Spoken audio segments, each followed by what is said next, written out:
Welcome to our final event, and I'm very happy to say that this event will honor my old friend Hans Hoppe on the impending occasion of his 70th birthday. I don't want to rush it.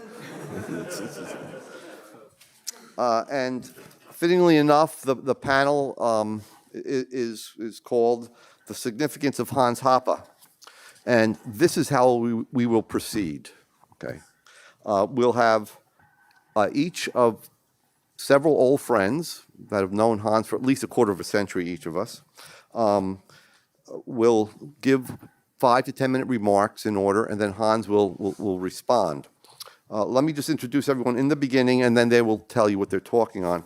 David Gordon will begin. Mark Thornton will come next, followed by Stefan Kinsella, Tom DiLorenzo, Guido Hulsmann, and then myself. And then Hans will take the stage and give any comments he wishes to make. Okay.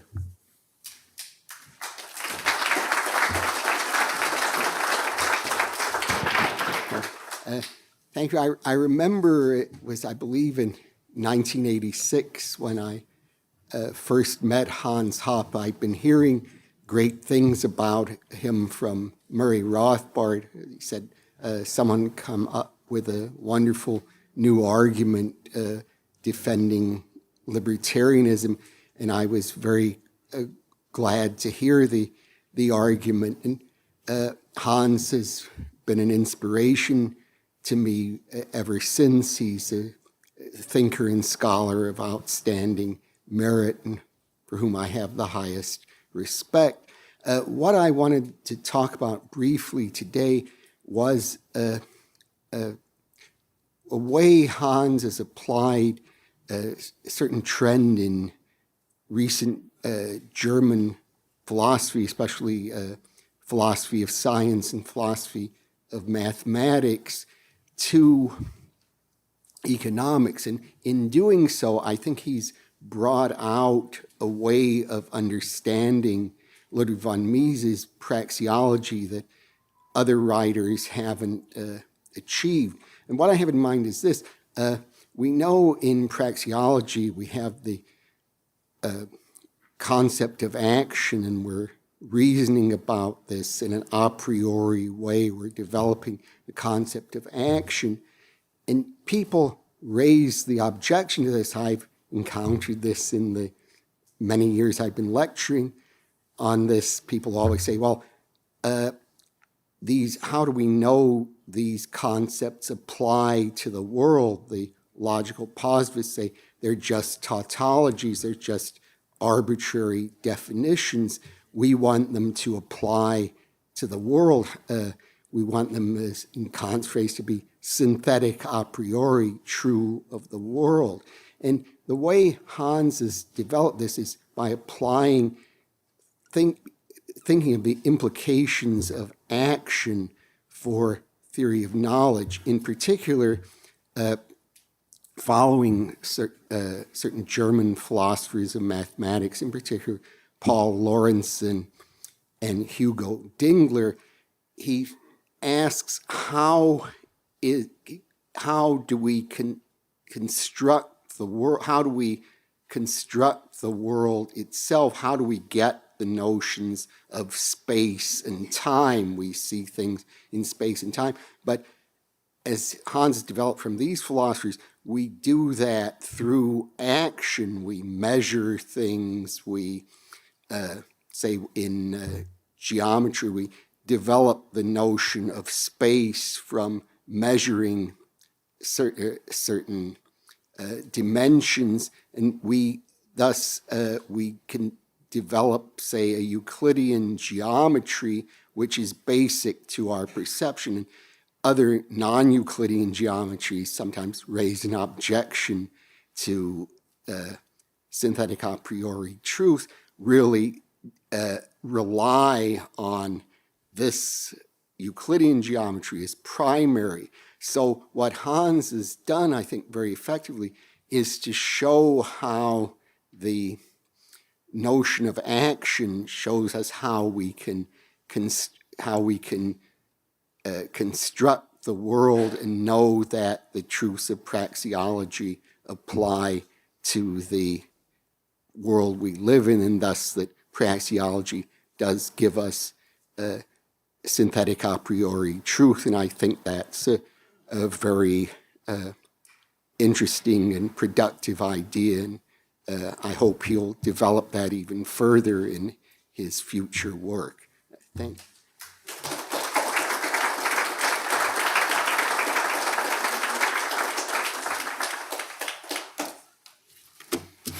Good afternoon.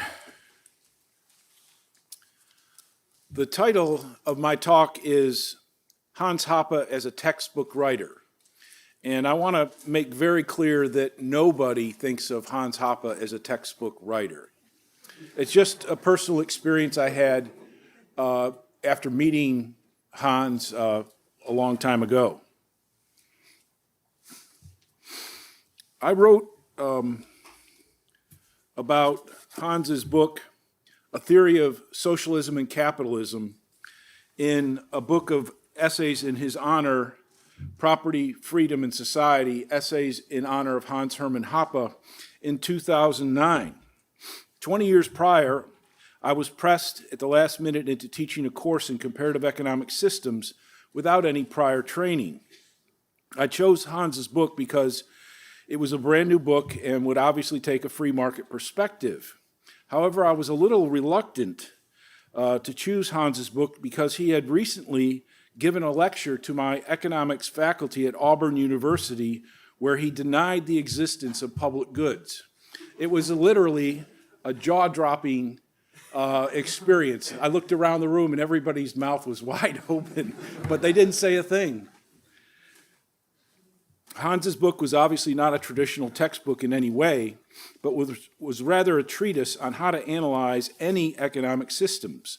It begins with a pure capitalist-based system based on property rights and contracts, as well as with socialism based on the idea of aggression against property. He then deduces the economic and non-economic effects when aggression is introduced into a previously existing pure capitalist system. The results, of course, are negative, and Hans is very effective in communicating this in a way that makes it seem very obvious. Okay, he then applies this to four types of socialism: socialism Russian style, social democratic style, socialism of conservatism, and socialism of social engineering, a chapter which he also bothers to destroy positivism and empiricism as a basis of economic knowledge. He then turns to his notorious chapter on the ethical justification of capitalism and why socialism is morally indefensible, something that David was talking about. This chapter and the one that follows, the socio-psychological foundations of socialism or the theory of the state, are probably the toughest to teach Auburn undergraduate students because basically Hans is undermining everything the students have been led to believe their entire life. Then the final two chapters attack the notion that capitalist production suffers from the problems of monopoly and public goods. I deal also in class with many of the 47 pages of footnotes in the book. I consider the use of this treatise as a textbook to be a success. I've used it several times along with case studies of countries such as Ireland, Sweden, and Korea. The book is very well written, has a punchy prose, and generally gives examples and references that are generally accepted in mainstream economics, such as the impact of price controls. Most importantly, I've come to realize that much of the book's success is based on the solid description Hans gives for his terminology. Much of modern political discourse is largely unproductive because we all have different understandings of what terms like capitalism, liberalism, and socialism actually mean. And likewise, when we turn to examples of actual economies, people only have a vague understanding of what a particular economy is all about, what is causing its problems, or who is to be blamed. The United States, for example, is a mostly capitalist economy with some elements of all four forms of socialism. As a result, Americans have a relatively high standard of living and wealth. However, it has Russian-style socialism, for example, in the form of the post office, with all its problems and inefficiencies. It has social democratic-style socialism in the form, for example, of the various welfare programs and all its problems. And it has conservative-style socialism in the form of the war on drugs, with all its problems. And the socialism of social engineering or technocracy in the form of the Food and Drug Administration and all its problems. In other words, you get a clear understanding of what an economy is all about if you use this methodology. At this point, my students and readers have a ready-made toolkit for analyzing economic systems on their own. At this point, I believe that more students are more open and curious, and that makes them more acceptable to the more radical ideas coming at the end of the book concerning the deductive foundations of economics, the moral superiority of capitalism, that the state is just an elaborate ruse to trick us, and that public goods theory is not a theory at all, but a contrivance. Thank you, Hans.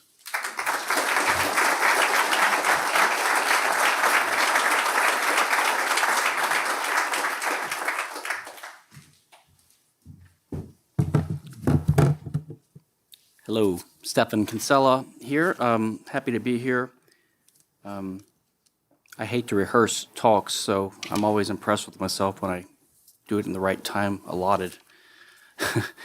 So sometimes I speak quickly, even though I'm from Louisiana. Maybe I should slow down. I came across Hans's writing in 1988 when I was in law school, and it was his paper in Liberty magazine on the ultimate justification of the private property ethic. It's a very provocative title, and it just blew me away.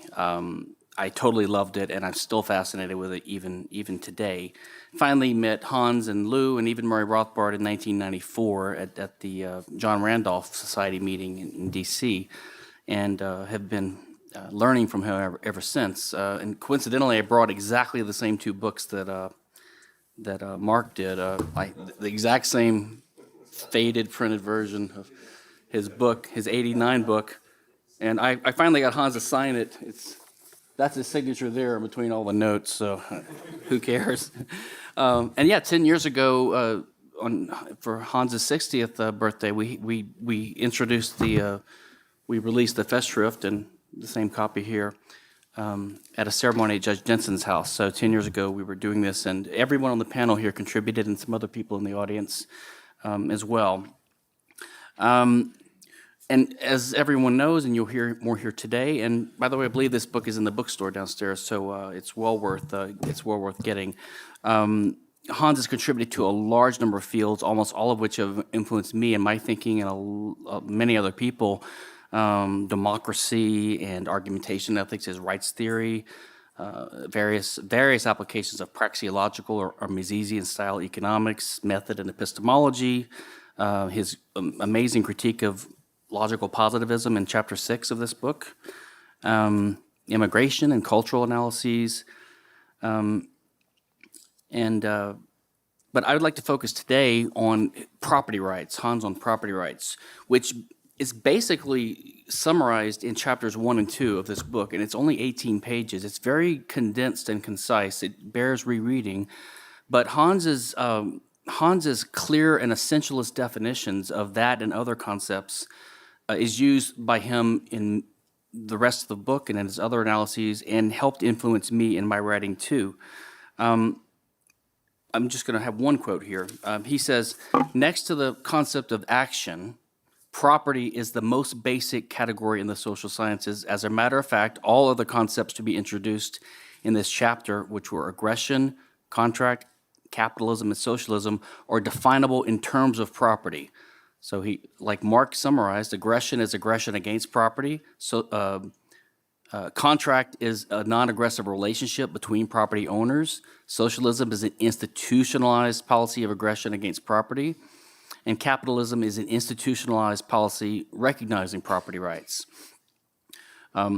he has been criticized by some for defining socialism so generally because he doesn't focus only on the ownership of the means of production, but his general essentialist definition helps him then to apply this to the different types of socialism that Mark outlined.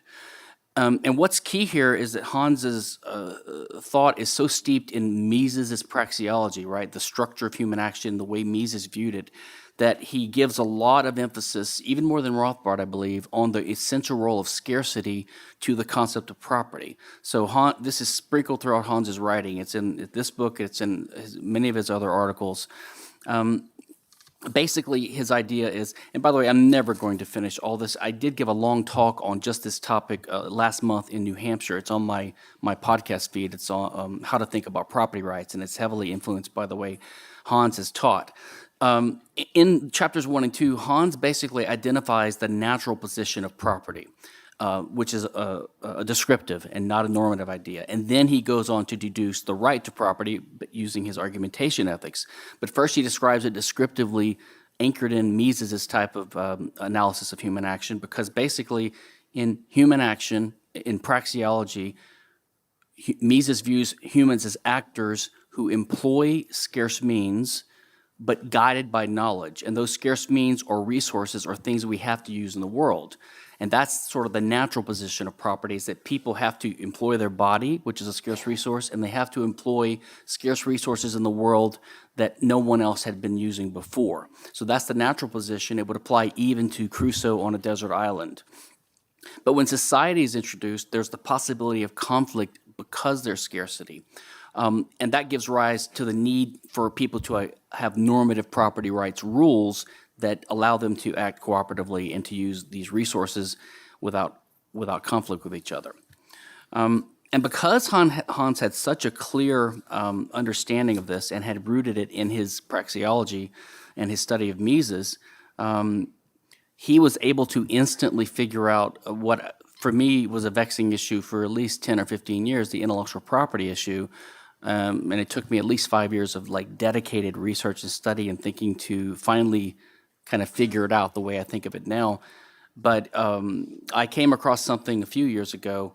There was a panel in 1988. I don't know if it was here in Auburn, but it was a Mises Institute panel. And on the panel were Hans and Rothbard and David Gordon and I believe Leland Jaeger. And someone asked the question, I have a question for Professor Hoppe. Does the idea of personal sovereignty extend to knowledge? Am I sovereign over my thoughts, ideas, and theories? And Hans instantly just answered, in order to have a thought, you must have property rights over your body. That doesn't imply that you own your thoughts. The thoughts can be used by anybody who is capable of understanding them. So just in a second, he basically instantly figured out the right way to look at the vexing issue of intellectual property without applying it or extending it very much. But it's so amazing that having a clear understanding of property rights, the role of scarcity in human action, can help you figure these issues out. I'll stop here. Thank you very much.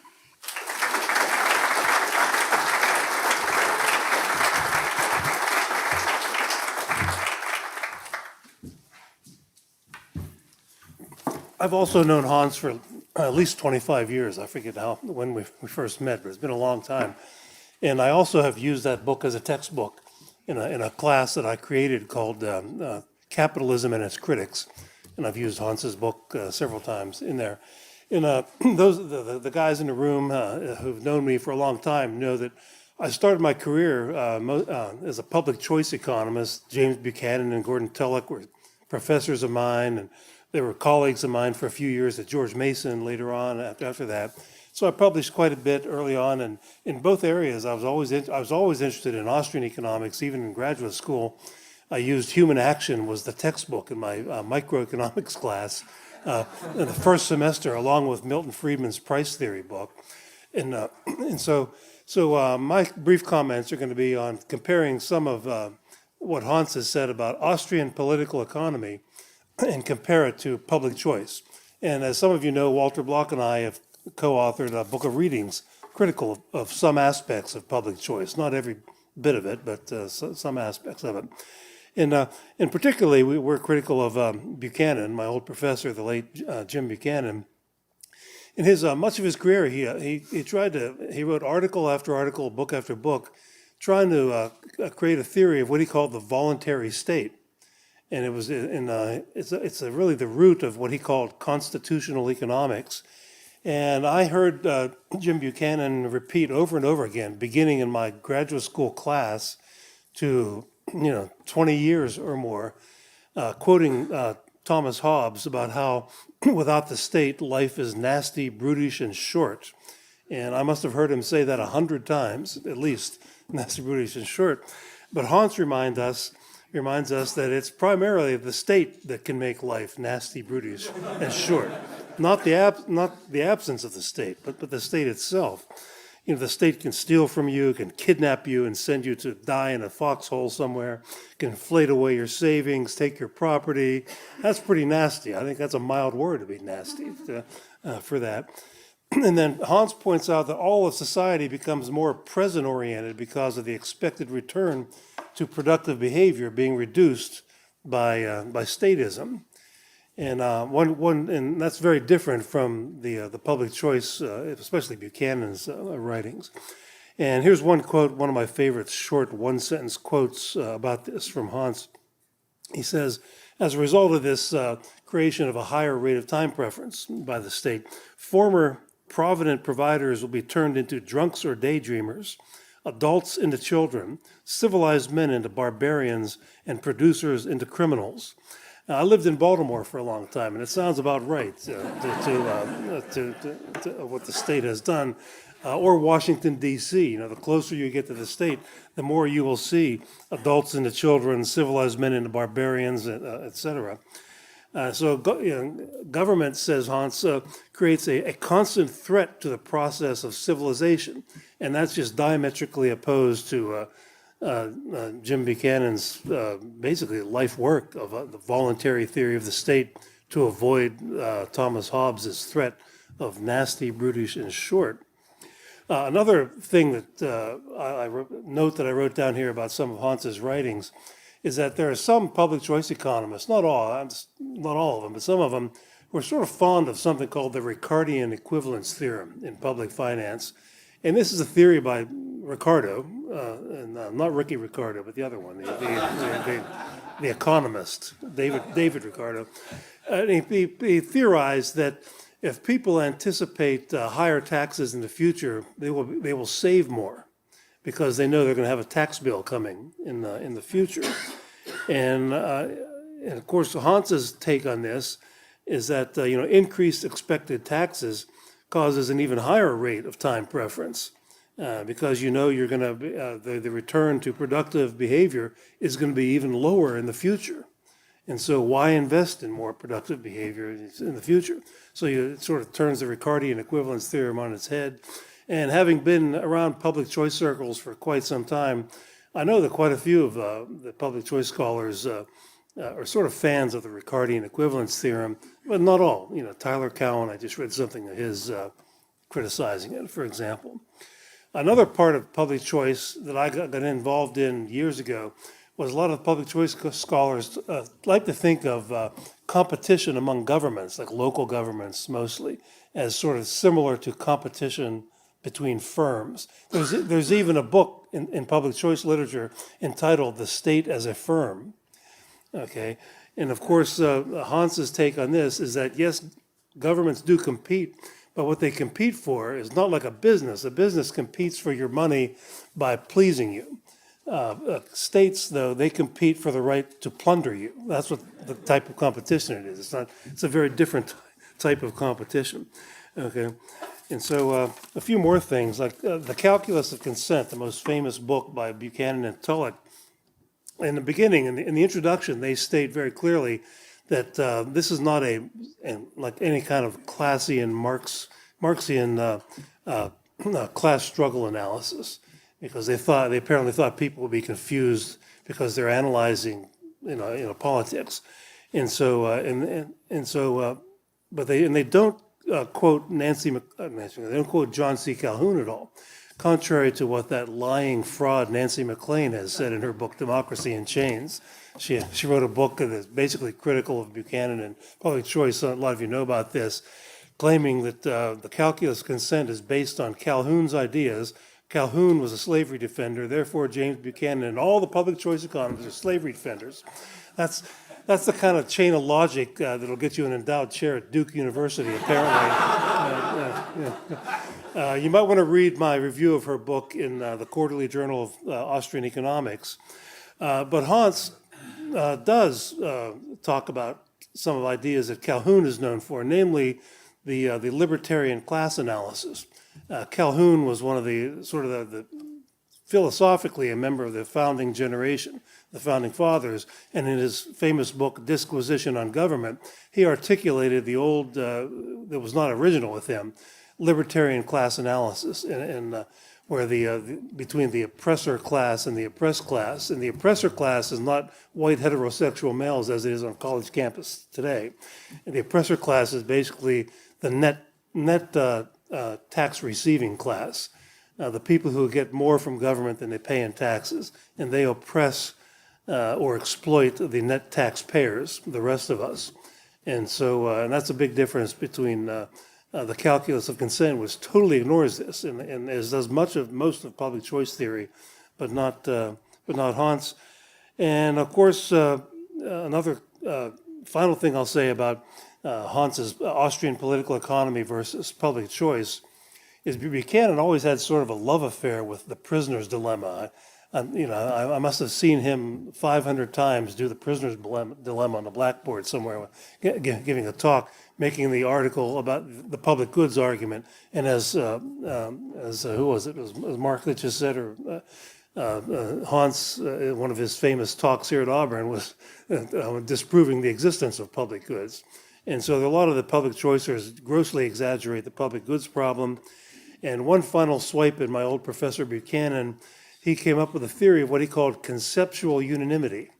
Of course, nothing government does is ever unanimous. We wouldn't need government. If we had unanimous consent, why would we need government to carry it out? We would do it ourselves, so we had unanimous consent. And so much of his life's work was spinning theories of conceptual unanimity. He had even had a theory of how antitrust laws, even though they have winners and losers, conceptually you can think of a way where people would all get together and decide we all want conceptually antitrust laws. Anyway, the late Leland Yeager killed that idea, and I'm sure Hans would agree with this with one line. He said, whenever you read the words conceptual unanimity, just replace the word no with conceptual, and you'll know what they're talking about. And so there's no such thing as a voluntary theory of the state, and no one has done more to crush that idea than Hans Hoppe.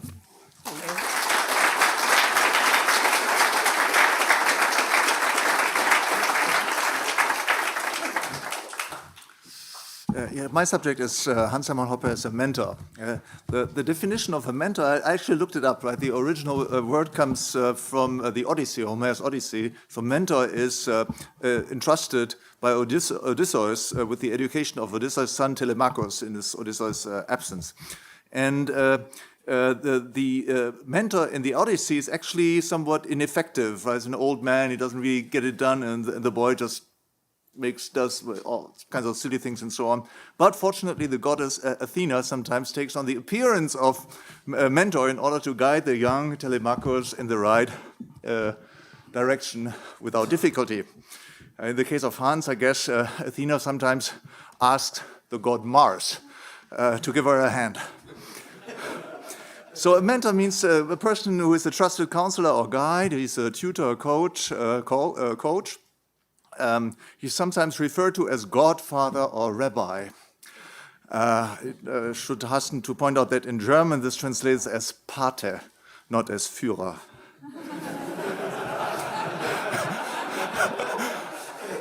Among the mentoring techniques, there in particular three. They're usually pointed out in the literature, which is sowing, catalyzing, and showing.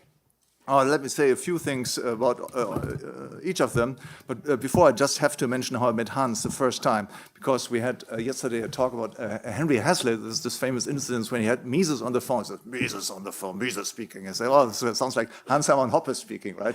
It was John Stuart Mill speaking. I had the same experience with Hans, right? It was in January 1995, I had just a few weeks before I got into contact with the Mises Institute, and I had met Murray Rothbard in New York City shortly before his death.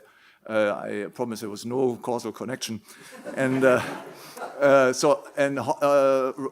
brought a copy of my German language doctoral dissertation for him to read because, unfortunately for him, he had sometimes quoted a German text in his footnotes and said, yes, right here you have some Germans, you read German, so have 250 pages or so of the doctoral dissertation. Send this to my colleague, Hans Hoppe. So that's what I did. And then on the very day when I received the letter stating that Rothbard had died on January 6 or 7 of that year in New York, Hans Hoppe gave me a call in the evening. So I was desperate the entire day. All my efforts had been in vain and so on. Then Hoppe on the phone. And so the tutoring started right there. The mentoring started right there. He asked me to write a paper on fractional because he had read the dissertation, he liked it, and he wanted me to become associated with the Mises Institute, wanted me to come to Auburn and lecture at the Summer University, and he asked me to write a paper on fractional reserve banking, which I had criticized in my dissertation. So the consequence, the result was a paper with the title Free Banking and the Free Bankers. It was a 1996 journal article, and a paper criticizing Israel Kirzner's approach to entrepreneurship. And the result of this was a 1997 article with the title Knowledge, Judgment, and the Use of Property. Yeah, now, sowing. The most important ideas that Hans sowed, from which I profited a lot, was the critique of empiricism. It was a very rigorous critique of empiricism. Not only refuted the claims of empiricism, but he demonstrated also the political implications. That, of course, if you are in the empiricist limbo and you just need to check everything by observation, data checking, and so on, that you never get to a conclusion anyway. So then this is then up for grabs. Any practical action, any concrete action is then up for grabs for the political powers of the day. Hans also stressed the moral dimension of capitalism, socialism, and interventionism. Hans converted me to become a rigorous anti-statist. I don't like the word anarchy. I'm too Catholic for this, I guess. Yeah, anti-statist. I like that. Yeah. A wonderful critique of anti-Marxism. Secession, his critique of elites and the necessity of anti-elite elites, and more generally Hans's great pleasure, he enjoys this a lot, of bashing political incorrectness. He celebrates this in Bodrum with the Property and Freedom Society, right? So in the leftist circles often talk about the épater le bourgeois. So we are ruling, not ruling. We are making fun. We are poking fun at the bourgeois, and Hans does the same thing, épater le gaucho. So we're poking fun at all the lefties. Now, catalyzing for my life, Hans brought me in touch with the Mises Institute, so I got a job here at the Mises Institute. I wrote a Mises biography, was very formative and influential for me. He brought me in touch with important persons for my further development. Barry Smith is one of them, and he's a philosopher at the University of Buffalo. And the other one is Ralph Raico, has become a very good friend, and I translated a book of his, The Party of Freedom, on the German classical liberal movement in the 19th century. And then catalyzing was also the Property and Freedom Society, along with his charming wife. He's here present with us, Gülçin. Yeah, and then finally showing Hans, he led, like all great leaders lead, with the right example. Right? This is the only technique of leading that really works. Hans showed by being a great pedagogue. He is an extremely gifted pedagogue, extremely wonderful teacher, very clear, very systematic, always comprehensive. He brings great passion to his subjects, so that's obvious to anybody who has heard him lecture on anything. He stresses the emphasis on humility. Now, I think sometimes I have the impression personally he has a little difficulties with this. So therefore he stresses it so much. It's important, yes. That's also one of the reasons why we all get married, right?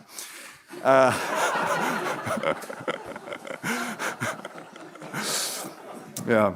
He made me understand that we are ambassadors of a great tradition and that we should never bow down to just idiots who happen to be hired by sensibly prestigious institutions, Harvard and Princeton and whatever else, right? So we should be proud heirs of a great tradition that comes from Menger, Böhm-Bawerk, Mises, Hayek, and before them even greater thinkers or thinkers of a similar status. Hans focuses always on relevant questions. He has no time to spend on games, and little modeling, playing, and so on. He likes to focus on fundamental questions like a priori theory, the importance of a priori theory, the importance of natural law, secession, the critique of democracy, and so on. And he has the courage to defend his stance there in the face of overwhelming adversity. That concerns most notably his critique of democracy, which not only brought him great admiration, we should not forget, but also a host of enemies and people who really have come to hate him. And finally, great quality, which I had difficulties to emulate because it's just not my personality. Hans is enormously fierce. Right? So what are the synonyms of fierce? I just quote those that his enemies would probably cite here. Wild, barbarous, brutal, extreme, ferocious, fervent, furious, tense, savage, severe, vehement, vicious, violent. So that's very difficult for me to emulate, as I said, but I'm just a charming Catholic boy from next door. But let's not forget, it's very comfortable for all others of us who don't have quite these qualities, because we can free ride in the shadow of Hans. Right? There's all the attack, all the last spotlight is always on him, and we can work quite freely, quite unobstructedly on our research, and Hans takes all the fire. And we must say, okay, we shouldn't be too sorry for him, but because he likes it also. Thanks, Hans.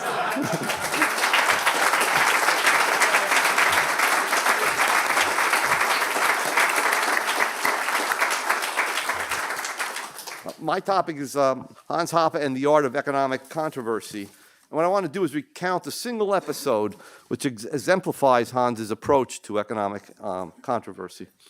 On May 14th in 2009, a Mises Daily piece appeared by Hans entitled "The Yield from Money Held Reconsidered."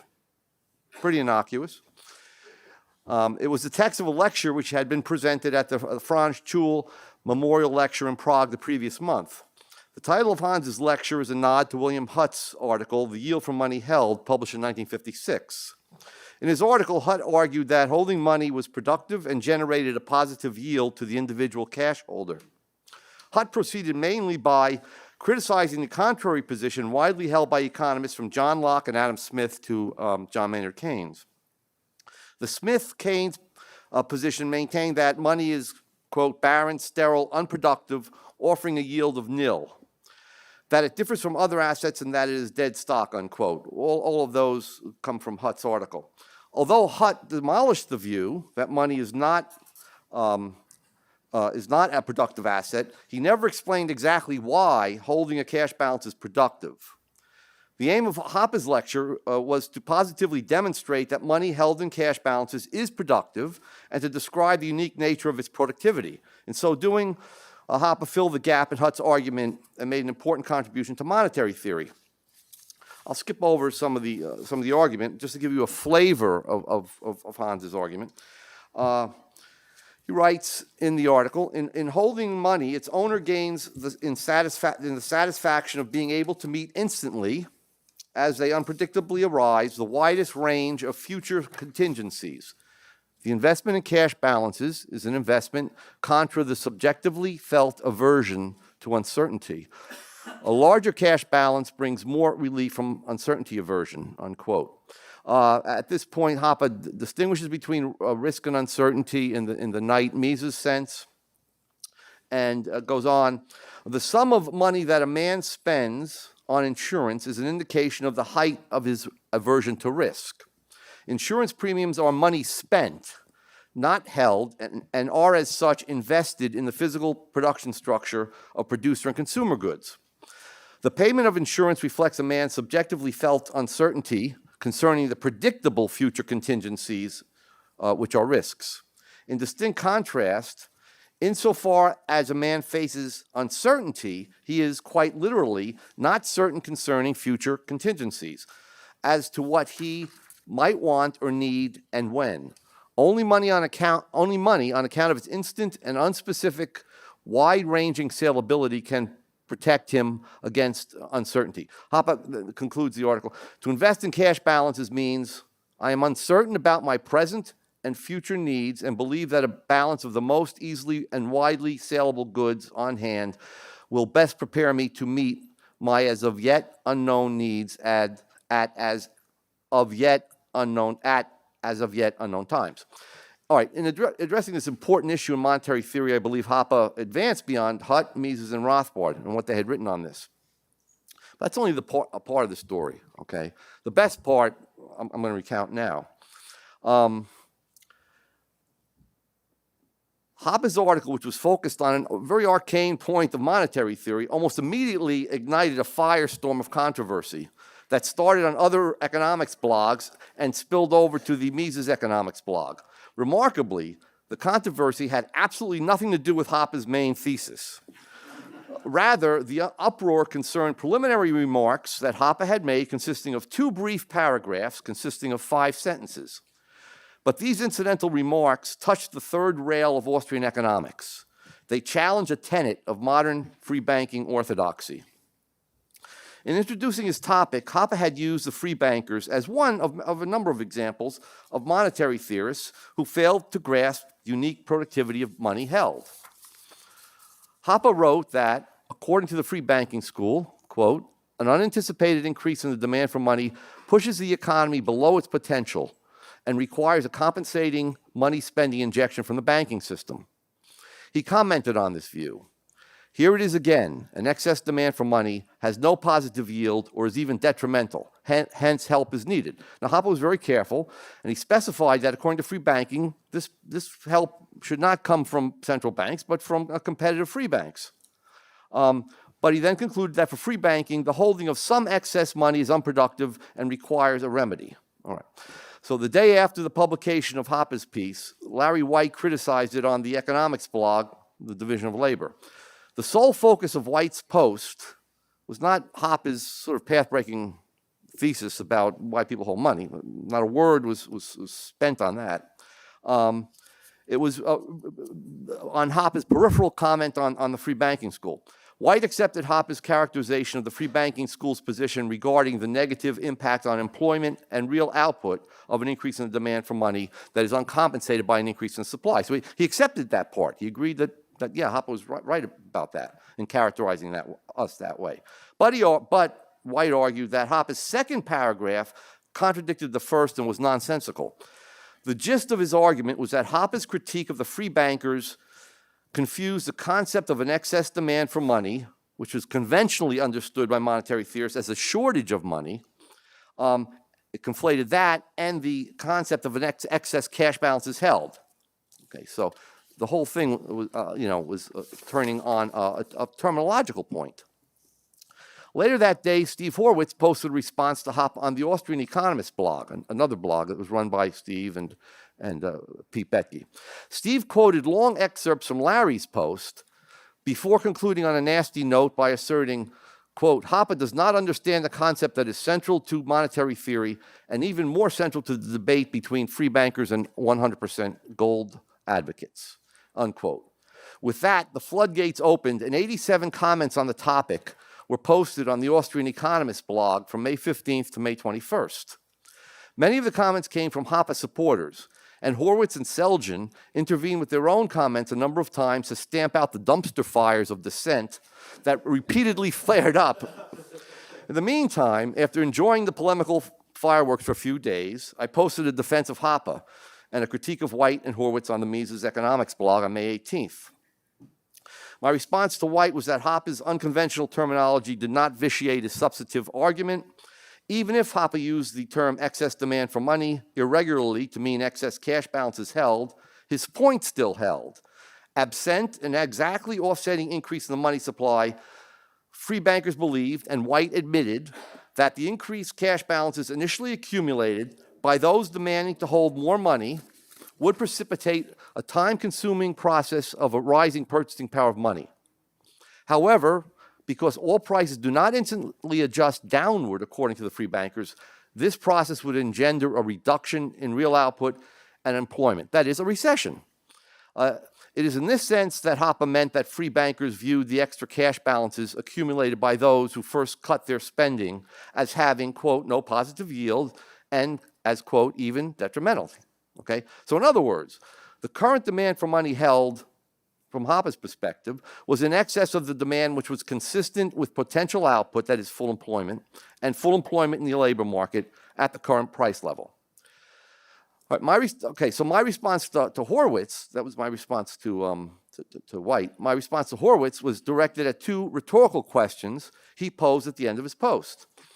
Quoting Horwitz, he said, my questions now are, do the Rothbardian critics of free banking really understand the concept of the excess demand for money? And why should anyone now take seriously any criticisms Hoppe makes of free banking? Okay, this all turns on a terminological irregularity. Okay, nothing substantive was said at all. I regret now that I lost my temper and responded quite uncharitably to Steve and his queries. Here's what I wrote. Steve, my answers are, 1, the Rothbardian critics you address went to real graduate schools like Columbia, Rutgers, VPI, Berkeley, etc., and do not need a Hayne-level lecture from you on the meaning of excess demand for money or for anything else. 2, Ludwig von Mises made an elementary error in arguing that the competitive price can be distinguished from a monopoly price on the free market. Therefore, we should not take seriously anything else Mises ever wrote about monopoly. Is this proposition true or false? I will give you a hint, Steve. I'll give you extra credit if you can identify the logical error entailed in the proposition, unquote. Okay, so I wasn't charitable. And to his credit, Steve apologized for his impertinent questions in a later post. Anyway, after my post on May 18th, the Mises blog blew up with 94 comments posted within 2 days. As the only academic economist defending Hoppe, I subsequently posted only 3 additional comments responding specifically to additional posts by Selgin, Horwitz, and White. However, they began posting comments on the Mises blog. George posted 8, Steve 5, and Larry 1. Most of the comments by George and Steve were in response to vociferous Hoppe fans who were fired up by my initial post. In the meantime, my post instigated even more dissenting comments by Hoppians over on the Austrian economics blog, it's Betke's blog, whose polemical tone were no doubt irritating to George, Steve, and Larry, and elicited even more posts from them. I'll read just 2 of the more humorous and provocative pro-Hoppe posts. 1, well, Steve, both Larry and you have been shown to be in error by Joe Salerno over at Mises. You are beating on a straw man caricature of Hoppe's position, not the real thing. Okay, so that really had to irritate them. 2, does anyone have a link to that Salerno piece? I have no memory of Salerno often being wrong on monetary matters, unquote. Now, I was cited as the eminence grise in several of the pro-Hoppe posts, and many of them. As I had mentioned, I was the only academic economist who defended Hoppe. That was the reason why they were citing me. But this raises the question, where was Hoppe in this controversy? What and where were his comments? Hoppe, in fact, remained completely silent during the brouhaha that his article created, and has not, as far as I know, said a word about it since. And therein lies his unique approach to economic controversy. It is the intellectual equivalent of the great Muhammad Ali's rope-a-dope technique in boxing. State your position once, then lay back and let your opponents punch themselves out attacking it. In the end, your position is still standing. Thank you.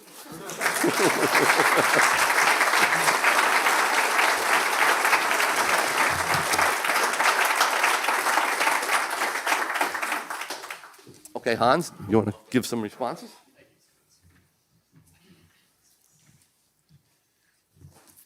I first want to thank Lou and Pat and Jeff and Joe for this wonderful celebration.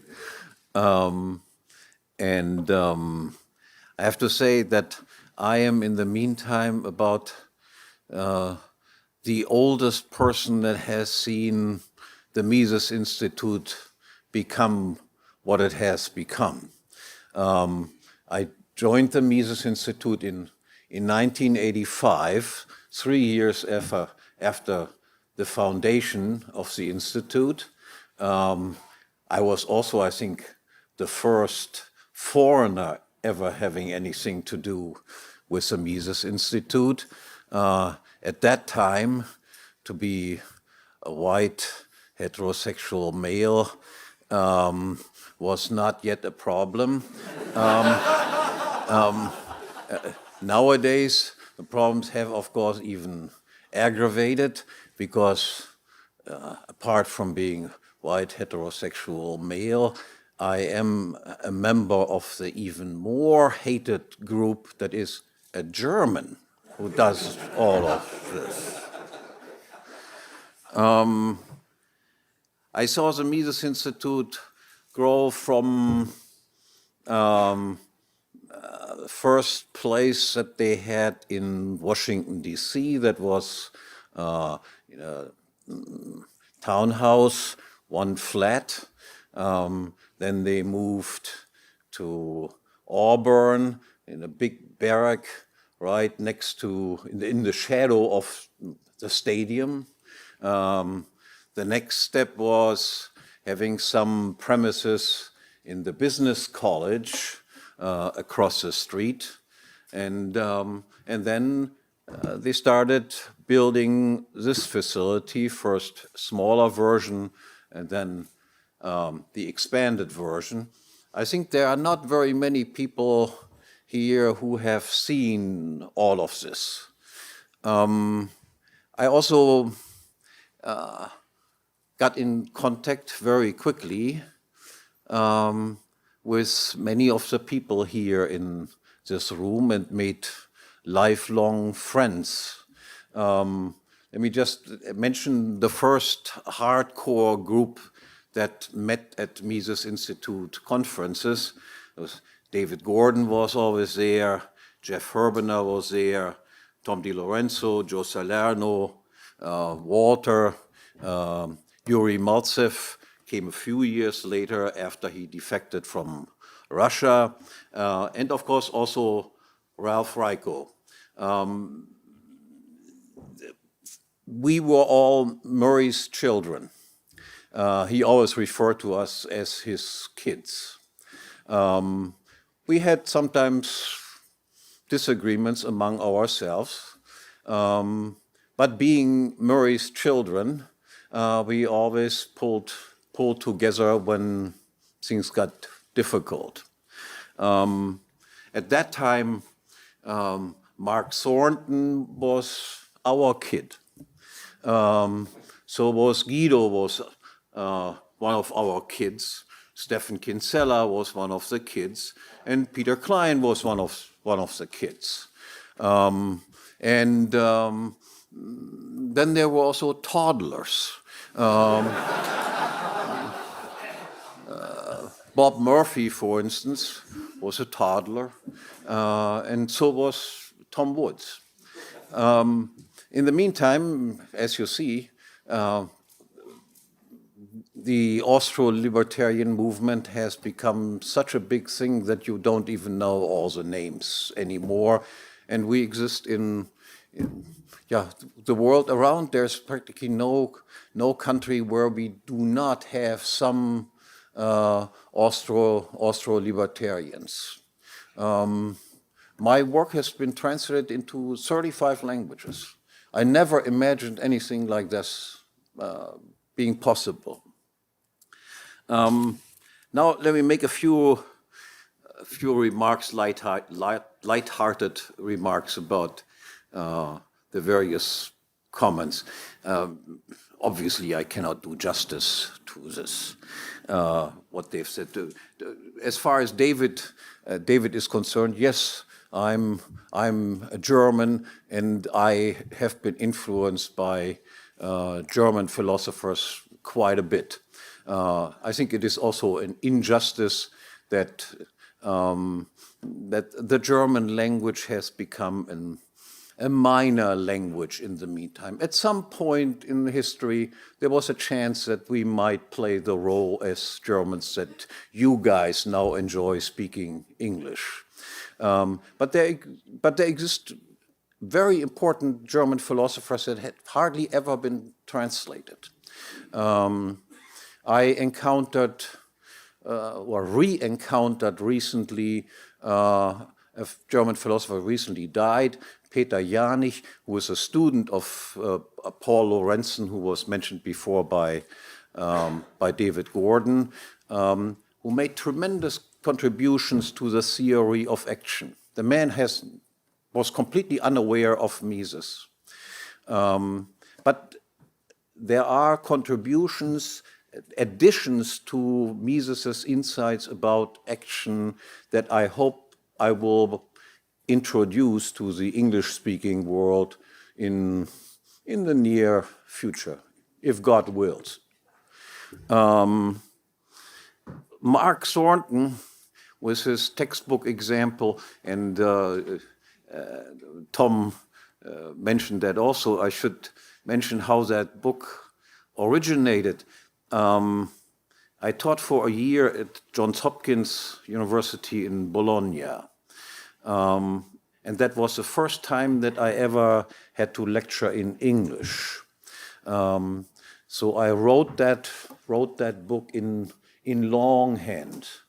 And every lecture was carefully prepared because I always was afraid that I might run out of stuff to say.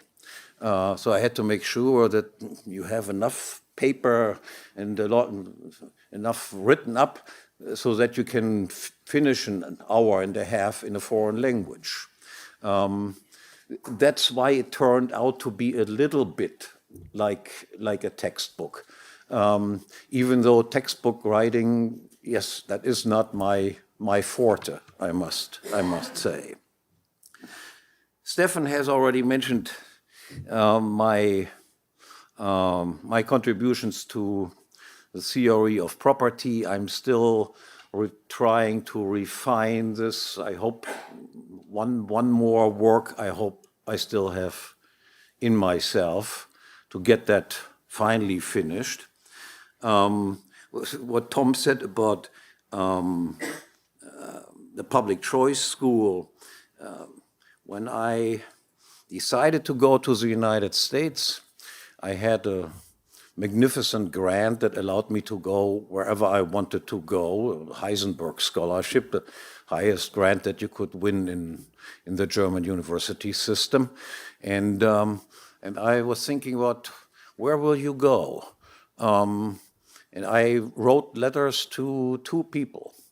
One to Murray Rothbard, I would like to work with you, and to be to ensure myself, I also wrote a letter to James Buchanan, who was at that time at Virginia Polytechnic in Blacksburg, Virginia. Both wrote back immediately. Jim Buchanan offered me far more, a private room, a secretary, and all the rest of it. Murray could not offer quite as much, but as soon as I got Murray's letter, I decided, of course, I go Murray. Because I had encountered the same difficulties that Tom mentioned about the public choice school, about this conceptual agreements, which are no agreements. And yet this unanimity rule, but the unanimity rule was only quasi-unanimity rule. So I figured that's not exactly promising if I go if I go there. I've never met Buchanan, but I did meet Gordon Tullock a few times. Gordon Tullock was a more caustic person. I met him incidentally at some conferences of the Moonies in Korea. I should mention it, that the first big prize that Hayek received, long before he received the Nobel Prize, was also from the Moonies.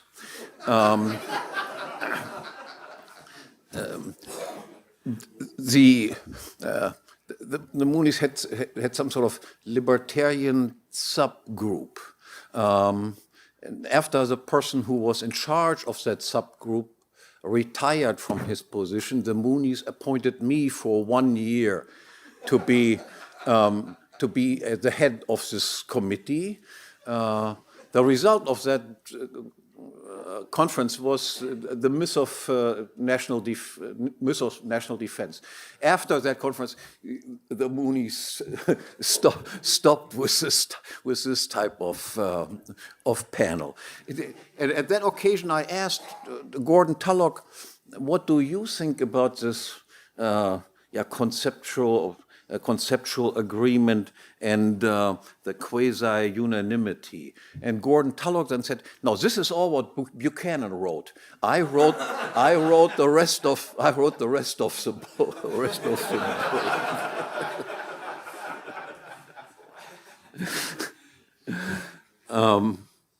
Yeah, I think that is all I want to say.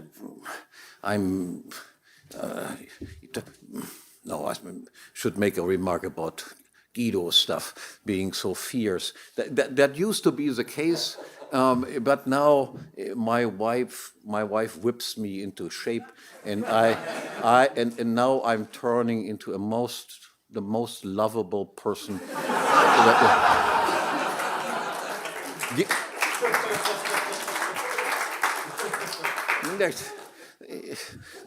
It is not exactly my nature to be the most lovable person, but I'm trying very hard.